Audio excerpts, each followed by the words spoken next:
Hello, welcome back to FM Live. My name is Mike Usrey, and today we're going to be talking about Flyin Miata's new shop car. So, if you have any questions about this car or what we plan to do with it, or anything related thereabouts, drop those questions down in the comments below. We will go through and answer as many questions as we can throughout this video. I do have some talking points though, of course, so hopefully we'll have a lot to talk about and cover today. Let's go ahead and get into the car. What is it? Well, okay, it's a Miata, yes, of course, but it is a new shiny Miata.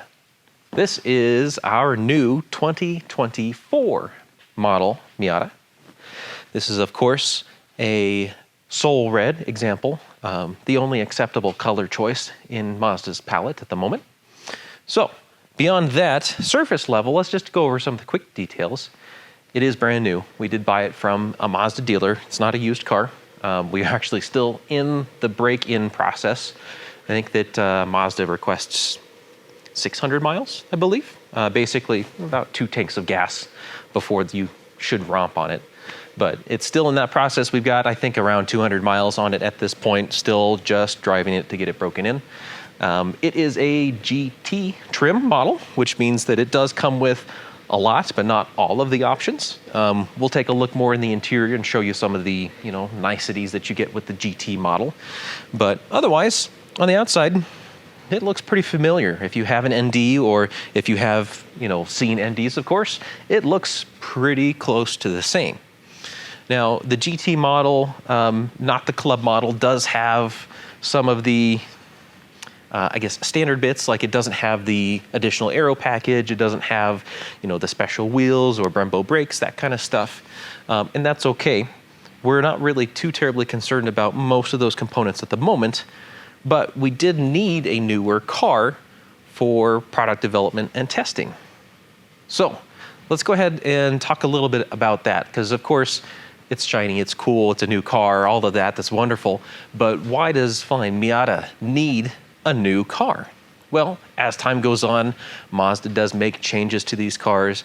They, sometimes they're just little incremental changes to tweak existing problems or just make things that are already good that much better. And also sometimes they get huge generational uplifts that are, new engines or changes to engines or suspensions or whatever. And we need to be aware of it so that way when we are designing products or testing products or just confirming that it fits the newer cars that are coming out, we need to be able to know what does and doesn't work so that way we can adjust our product lineup appropriately. So in a nutshell, that's why we need a new car. Now, there of course are exciting things about this, like what are we planning to do with this car? What are the first mods we're planning to make on this vehicle as we have it? All of those kinds of things. So let's get into some of that future planning and what we're going to be using this car for specifically. First off, we are keeping it relatively stock right now, just for the break-in period, of course. That way we make sure that everything happens as it should and we're not accidentally going to cause any damage. At the moment, the other reason why we're keeping it stock is because this car is actually the only stock Miata that we have in the building. Funnily enough, when you work at a performance Miata shop, most Miatas don't stay stock for very long. And we want to experience what the car is like in its factory form, so that way we know what things it's good at, what are its weak points that we need to look into and possibly address with new products, and what things, again, that we currently have that may still work on the car as is that are applicable to maybe the ND1s or ND2s. But for now, we're driving it, getting a feeling for what the car is like to associate or evaluate what the car is like in its current stock form. And I can tell you, actually, this is a really, really good car. If you haven't driven an ND in general, I recommend that you do. Be careful, they are very good. If you have an older generation car and you're looking for an excuse to upgrade, check your bank account before you go test drive one, because I guarantee that you're probably going to want one. But the ND3 in general is actually a really, really good ND in the aspect of it's kind of the refinement that Mazda has applied to the ND generation as a whole. It still has the 2-liter Skyactiv engine, if you're here in North America anyway. It still has the same basic suspension, control arms and similar shocks and springs, not the same. The wheelbase, the length, more or less the weight of the car, they're all basically the same as the earlier NDs, but Mazda's taken certain key points of this car and really just turned the dials up a little bit to sharpen things. For example, what this car has that the ND 1s and 2s don't have, that's new for the 2024 model year, is that it does have a updated electric power steering rack. Now, from what I've gathered, the manufacturer that does the electric power steering racks for Mazda actually made a change in some of the components inside, like including their magnets, and Mazda basically had to reevaluate how that steering rack is going to function in this car. And at the same time, they were able to take that opportunity to really fine tune it. So if you're concerned about electric power steering in newer vehicles, ND1s even are pretty reasonably good for electric power steering, but it's really, really transparent in the ND3 that they worked hard to make it feel as natural and as robot-like as possible. The ND3 steering is really, really good. Have had no issues or complaints so far with how it feels driving the car. Another really cool thing that they have implemented in the driveline of this vehicle is actually an updated differential. If you get the models with limited slip, it actually has a not only limited slip differential that features their kind of specific ND-specific conical style limited slip differentials, but it now features an electronic camming device that will adjust the ramp angle of the differential for how it locks up or how it lets off the lock. So that way the driving, when you're decelerating or accelerating, is a little bit more natural feeling and less likely to be as abrupt as somewhat it felt in the earlier cars. So again, little tweaks to make the car feel that much better.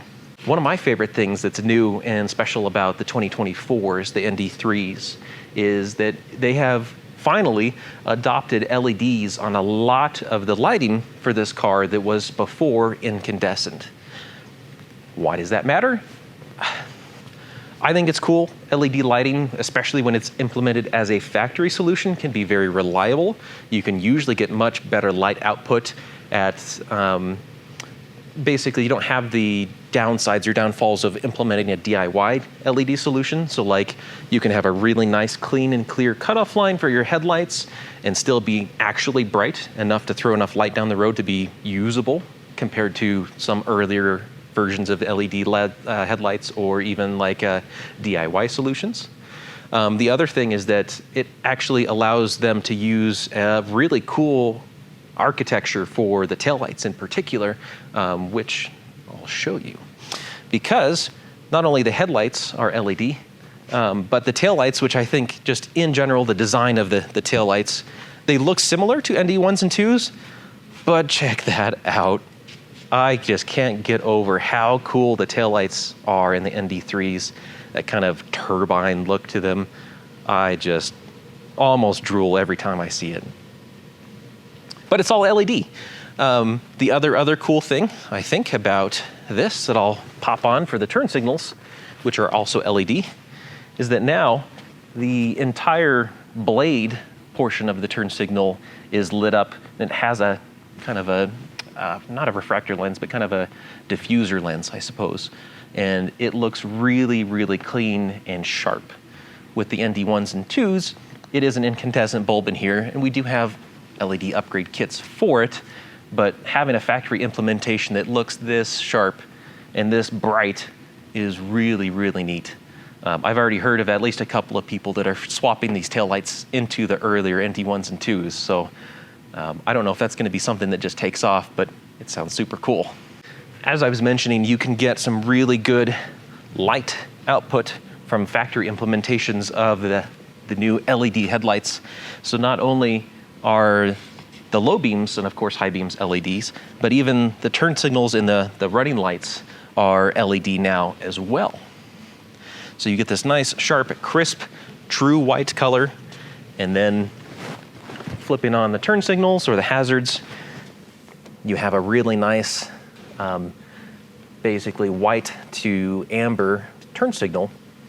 Makes it very obvious what's going on, very sharp. Can see it from lots of different angles. And I, for one, am glad. I think that the LEDs make the ND seem like a newer, fresher car. The ND 1s and 2s, they look good. The headlight design is almost the same. You can tell that obviously the turn signal portion over here is a little bit different, and it doesn't have that running light strip in the same position on the ND 1s and 2s. Very similar though. You can obviously see it's a very related, closely related car. But just a little bit of a refresh to make it look new, modern, kind of bring it into and a little bit past the 21st century for what you'd expect for a brand new car. So exterior, again, it looks like an ND. On the inside though, let me open this for you and I'll jump in on the other side. It looks very similar. Not a whole bunch here that is different compared to the ND 1s and 2s, at least not immediately. You do have same shift knob. We actually already double checked that. All of the other touch points in here are pretty much the same. Seats are slightly updated. You know, you can get some nice perforated seats in these now. But overall, same seat design. The big difference in the interior is now that you get a wider infotainment screen. It does have the same kind of control functionality and navigation, cursory stuff. So that stuff is all the same. It's very familiar, easy to use. I actually like this design quite a bit. But this screen is now a 9-inch diagonal screen, and it's actually even a little bit shorter compared to the ND 1s and 2s. Now, I don't have the official word on why they made it shorter, but my guess is that likely they did get some complaints about the screens in the ND 1s and 2s being distracting or, you know, in the way. And I'm not a short guy. I'm also not a terribly tall guy. But like right now, this screen is well below the line of the hood for me. And I think that that's the answer, is that the other screens are taller and they could, for a shorter person, I could definitely see them actually sticking up a little bit above the hood line in the ND if you're looking out and over the top of the hood. So having a little bit thinner, well, I guess let's say it shorter but longer use of this screen means that you can have just as much, if not a bit more display, but it's a little bit more ergonomic and fitted for a sports car. So I quite like it. Navigation and functionality is the same. It's basically just the implementation, again, just tweaked a little bit to kind of suit the nature of the car, not be distracting, but still have that modern look and feel and connectivity, you know, Bluetooth, Android Auto, that kind of stuff, if so equipped. Oh, the other thing that I should mention that is new for ND3s that I think is, again, very cool, you have USB-C. So in the earlier cars, you do have USB-A, which is that, you know, it's a longer rectangle shape. It's what most people think of when you say USB-C. I'm sorry, USB connections.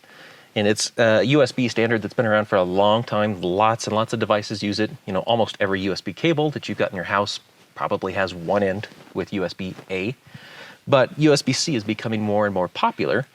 And it's also something that you can use to connect for, you know, if you have a phone that has tunes on it that you want to hardwire port into your sound system, you can do that. And of course, they do charge your device as well. So I like that USB-C is becoming more popular.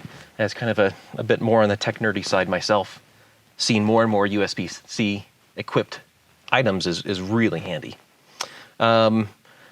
I think that pretty much the rest of this is relatively standard for what it looked like before. Maybe some slight updates to smaller buttons and stuff. But I will say the other thing that I've enjoyed about this car that we haven't had in the other cars is heated seats. And being able to just hit a button here in Colorado, especially when it's cold and we're just driving the car to and from work, man, I feel spoiled. I think I'll be installing heat seaters in my NC. They're that nice. But that's it for the interior for the most part. Kind of related, but not exactly the same, but just worth mentioning, I think, is that your key fob is different. With 2024, you go from this style, kind of a elongated pill, I suppose, from the ND1s and 2s, to a more key card almost, but not quite, because it does have the same functionality, but all of your buttons are now moved to the side.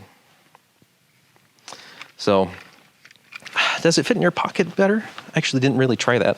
Yeah, kind of. It's a small thing. I think mostly the main difference for me getting used to it is that you hold it like this and you use the buttons on the side versus holding it flat like you would with the other style, having the buttons all on kind of the face. It's fine. It does still have a key, and it's got a little kind of holder lock here. It's a little bit difficult to press if you don't have fingernails. There we go. So when you do that, this side cover or back cover comes off, and then there's your door key if you need to get in. So it still does have a physical key, although it's really only for opening the doors. That's pretty much it. Okay, that's most of the new stuff. I will stop and see what the comment section has before I move on to the next thing. Do we have anything I should talk about here? Okay, so basically, what kind of power mods do we have planned for this generation or this sub-generation? So at the moment, while that is absolutely something we will be looking into for possibilities, we don't have any set plans for what power adders are going to be specifically for this car just yet. That when we get into that will be a little bit later on down the road, which kind of leads me to my next point of what are our first, or what kind of modifications are we really looking to do as soon as the break-in period is over. So one of the things that we are planning to use this car for testing so far is going to be mostly electronics related. And that is because not only did they do some of these cool changes that I just talked about, but a lot of the small changes that we've seen have been electronics and wiring related. And you would think, well, why would they need to change all of that? Good question. There are lots of new wiring and modules in this car that actually are a bit different from ND1s and 2s. So some of the things that we've discovered so far that are different that we've had to look into and kind of accommodate for are some of the smart modules that we get from MX-5 things. So we work closely with MX-5 things to test and develop those products. And so this car will help us do a little bit more informed testing on the ND3 generation to make sure that there's compatibility with those kinds of modules that just plug in place. Because not only are there some wiring differences, but apparently we're also discovering there might be some differences in the CAN coding that this vehicle uses to communicate between modules. All of the things in the car are always talking to other things in the car to check and see, hey, are you okay? Are you okay? What are you doing? What's your status? Okay, what's that number? And they're always constantly talking. And that CAN bus network, at least so far in our very primitive digging so far, has shown that there might be some differences that we'll need to look into. That way moving forward, electronics we can make sure are accommodating for the ND3. So probably after that, one of the things that we are generally apt to do when it comes to a new car in the shop, usually the first thing we start looking at is suspension. So very likely, once we do the break-in and start figuring stuff out and we've kind of done enough testing on the factory car, we will probably start looking into the suspension. We are 99% positive that like our coilovers will work, shocks and springs, that kind of stuff. We will be verifying to make sure everything works just fine. But the other thing that we are going to be checking for is that actually works with one of the new systems in the car called Kinematic posture control. So that's a new thing with this car that I didn't mention earlier, and I apologize for that Mazda is using technology, basically leveraging the ECU and other modules, body modules in this car, that it incorporates like the ABS and traction control. So that way, as the car is moving around, you're going through corners, you're pushing the car, it's making changes to braking and traction control and other things within the electronics network, basically, to kind of seamlessly accommodate for the driving to keep the car as planted and as real a feel as possible without feeling like a nanny stepping in to say, no, that's too much throttle. It'll still save you if you do something really silly, or it'll try to save you if you do something really silly.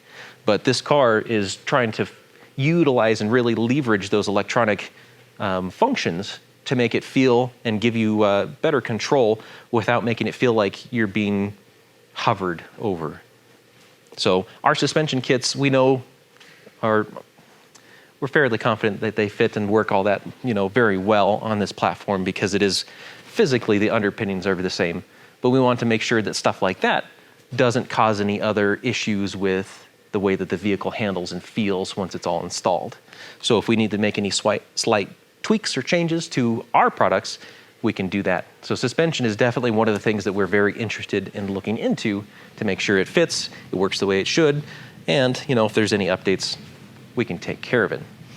Besides that, looking at it, we are pretty positive again that the brakes are going to be very similar to the earlier cars. This is not a club model, so it doesn't have the Brembo brakes, but the mounting on the knuckle should still be the same. And we'll be looking at big brake kits, making sure that that stuff works. Of course, it has the 4x100 bolt pattern, so our wheels should bolt up just fine, that kind of stuff. But usually, we typically focus our initial efforts on suspension, brakes, wheels, tires, that kind of stuff. The things that most people are apt to change on newer vehicles to set the ride height, get the car looking the way they want, get the wheels that they want or the width that they want for the tires they're choosing, that kind of stuff. I kind of talked about it earlier that I liked the way that this car drives. It is very natural. I have put not a whole bunch of miles on it. We've kind of been trading off who's driving it home each day because, of course, it's the new shiny. We have to share. I've driven 40, 50 miles or something like that in this car so far, and I think that this car, compared to an ND1 or ND2 stock anyway, actually feels quite a bit sharper. And that's a good thing for a sports car, especially from the factory. This thing felt very, very confident going into corners. I didn't really worry about pushing it too hard. Of course, I'm not treating the street like a racetrack, but going around a corner with a little bit of speed, especially if there was a little bit of gravel, because this is Western Colorado and we have trucks and tractors and stuff like that out and about, pulling mud and dirt and gravel onto the roadway. I didn't actually ever experience any issues with the car maintaining composure in a sweeper or a hard 90 or anything like that, where I experienced a little bit of a mid-curve hiccup, like gravel or dirt or water, standing water. So far, I'm pleasantly surprised at how composed it is. And the steering feel and suspension setup are actually, I think, again, a bit sharper than what it has been in years past. I think that this feels a bit more like Mazda has kind of turned up the sports car feel and turned down a bit of the, not quite luxury, but more soft and, Sunday driver, just going to church on Sundays kind of feel that some of the earlier cars, like especially the early NCs, had a really soft suspension. This car feels a lot sharper than that. So Mazda's really done their homework on suspension and making the car feel a bit more closer to a knife edge sharpness for what the car can do out of the box. I really like that. Things that we don't like, I think, is probably the next thing that we should talk about here. Things that we don't like, honestly, not a lot. I think that, as I mentioned earlier, we got the right color. Soul red is really the only acceptable color for a sports car that Mazda offers right now. They have other colors and they're fine, but they're a little bit less than exciting, hence why we chose the Soul Red. This car, I didn't mention earlier, it is a soft top car. So we did specifically get a soft top rather than an RF because we do want to use this car for potential tracking, just like Andy, our ND1. That'll give us a little bit better compatibility with roll bars and things. And of course, we'll be looking into roll bars with this car. I think the most polarizing thing for most of us here at FM are probably the wheels, though. I don't know what Mazda's plan was with the wheels. I can only imagine that, cost has a lot to do with it, and that's fine. These wheels versus the sport option versus the club all look pretty similar, just kind of different variations of black versus silver, or just black or just silver. They will probably stay on for the braking period, and then they'll probably come off and never be put back on the car. It's about how we feel about them. other than that, the only things that I'm a bit surprised about and a little disappointed about is that, while I mentioned earlier, this car is LED or has a lot more LEDs, it's not fully LED. So looking at the car and checking out the lights, your markers, your turn signals, the license plate lights, those are all still incandescent. It's not a problem, but I think that for most people, it looks a little bit dated or makes the car seem older than it actually is. So I'm not a big fan of the incandescent on the newer stuff. It's fine, it's functional. I'm sure it was inexpensive and looks to be the exact same parts as ND1s and 2s. So that's fine. The good news though is that we have an easy fix for that. Our corner lights and our side marker lights and our license plate lights should be pretty much a shoe-in fit. They're all the same housings and bulbs and stuff like that. So that's probably, or at least I'm hoping it's one of the things we'll get to address on this car soon and make it fully LED. So if you're like me and just want to see LED all the things, give us a call. We can help you out with that on the new ND3s. I don't have much bad to say about the ND3s. I really like the refinements. I really like all the little changes. Being somebody who typically doesn't buy the cars when they first come out, I usually wait and buy later models or submodels of the car. Hence why I own a club, NC Miata. I think it's the best specification. And I think that we're kind of nearing that here with the ND3s, that Mazda's done enough fine tweaks. They've really dialed it in, sharpened that initial blade that they forged with the ND1, and now made it a wonderful, wonderful car. Very, very good out of the box, and just a pleasant driving experience all around. And all the little refinements just ups the cool factor, ups the usability, ups the desirability for me. So overall, I can't say too much bad about the ND3. I really like it. Lastly, I will ask you all, the viewers, one thing, because, of course, we have all these grand ideas and designs and plans and, you know, things that we see a shiny red car and we want to get all up in it and look at things and change stuff and see what we can find. But what would you like to find out about the ND3? What are you curious about? Let us know. Drop comments down below. We can't promise that we'll do everything, of course, but if you're curious about stuff, we're probably also curious to find out what's going on. There's another good one. So leave us comments about what to do, modifications, what to look into. Second task is all of our cars here have names. This car doesn't have a name yet. We've had a couple of ideas, most of them, you know, pretty straightforward, like, you know, cherry or candy or, you know, that kind of thing. We'd like to punt it to you guys. What do you think the name should be? If you have something clever, drop in the comments. Maybe we'll pick your name. Don't know. We certainly like punny stuff, things that are clever, you know, like we've had Andy Jones before, you know, so come up with a clever idea for what you think this 2024 Soul Red GT should be named, and maybe on a future episode we'll announce what the name of the upcoming car was. It is actually, just to point out, this little red NA over here, this was a car that we featured that we picked up last year, and it's been undergoing lots of updates and testing here. This car, we didn't have a name for, and we asked everybody to name this car. Sorry, let me turn the lights on. We got lots of good suggestions, and I really appreciate that. And we did end up picking the name Pepper. So this is Pepper, our NA6 Miata. So congratulations, if you suggested Pepper, good job. But maybe you can come up with a suggestion for our 2024. Let us know. Drop us a comment, send us messages, chats, whatever. But we need something to be able to call this beauty by other than the 2024, because that's just boring. Thank you so much for watching. We really appreciate it. If you like these kind of videos, of course, like, subscribe, hit that bell, that kind of stuff. We try to do these every week. If you have suggestions about what other topics you'd like us to talk about in these videos, drop those down in the comments. We always read every single one. And of course, hopefully we'll see you again next week on this same channel for FM Live. Thanks again, everyone. Have a great day.